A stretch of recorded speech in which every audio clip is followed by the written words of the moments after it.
ಸಿನಿಮೆಯ ರೀತಿಯಲ್ಲಿ ಕಾರಿನ ಸಮೇತ ನಗದು ಹಣ ದರೋಡೆ.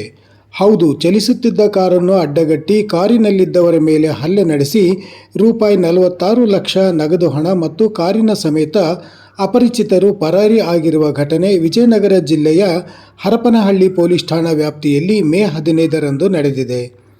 ಗಂಗಾವತಿ ಮೂಲದ ಗೋಲ್ಡ್ ಟೆಸ್ಟಿಂಗ್ ಕೆಲಸ ಮಾಡಿಕೊಂಡಿದ್ದ ಸುನೀಲ್ ರಾಯ್ಕರ್, ಮಹೇಶ ಮಡಿವಾಳ, ವಿಜಯ ಎನ್ ಅಣ್ವೇಕರ್ ಹಲ್ಲೆಗೆ ಒಳಗಾಗಿ ಹಣ, ಕಾರು ಮತ್ತು ಮೊಬೈಲ್ಗಳನ್ನು ಕಳೆದುಕೊಂಡವರಾಗಿದ್ದಾರೆ.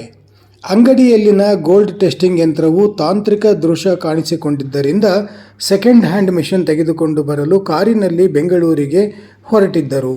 ಹರಪನಹಳ್ಳಿ ಮಾರ್ಗವಾಗಿ ಪ್ರಯಾಣ ಬೆಳೆಸಿದ್ದಾಗ ಈ ಘಟನೆ ನಡೆದಿದ್ದು, ಇವರುಗಳನ್ನು ಹಿಂಬಾಲಿಸಿದ ಇನ್ನೊಂದು ಕಾರು ಕಂಬಟ್ರಹಳ್ಳಿ ಉಪ ಕಾರಾಗೃಹದ ಬಳಿ ಮಧ್ಯರಾತ್ರಿ 1:40 ಸುಮಾರಿಗೆ ಹಿಂಬದಿಯಿಂದ ಒಂದು ಕಾರು ಡಿಕ್ಕಿ ಹೊಡೆದಿದ್ದು, ಅದರಲ್ಲಿ ಮುಖಕ್ಕೆ ಬಟ್ಟೆ ಕಟ್ಟಿಕೊಂಡಿದ್ದ 4 ಅಪರಿಚಿತರು ಬಡಿಗೆ, ಚಾಕು, ತಲವಾರ ಹಿಡಿದುಕೊಂಡು ಈ 3 ಜನರ ಮೇಲೆ ಹಲ್ಲೆ ನಡೆಸಿ ಕಾರಿನಲ್ಲಿದ್ದ 46 ಲಕ್ಷ ರೂಪಾಯಿಗಳು ಹಾಗೂ 20,000 ರೂಪಾಯಿ ಮೌಲ್ಯದ 2 ಮೊಬೈಲ್ಗಳು ಮತ್ತು 9 ಲಕ್ಷ ಮೌಲ್ಯದ ಕಾರಿನ ಸಮೇತ ದರೋಡೆ ಮಾಡಿಕೊಂಡು ಪರಾರಿಯಾಗಿದ್ದಾರೆ.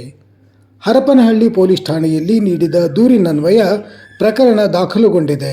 ದರೋಡೆಕೋರರಿಗಾಗಿ ಪೊಲೀಸ್ ಅಧಿಕಾರಿಗಳು ತನಿಖಾ ತಂಡಗಳನ್ನು ರಚಿಸಿ ಪತ್ತೆಗೆ ಕ್ರಮ ಕೈಗೊಂಡಿದ್ದಾರೆ.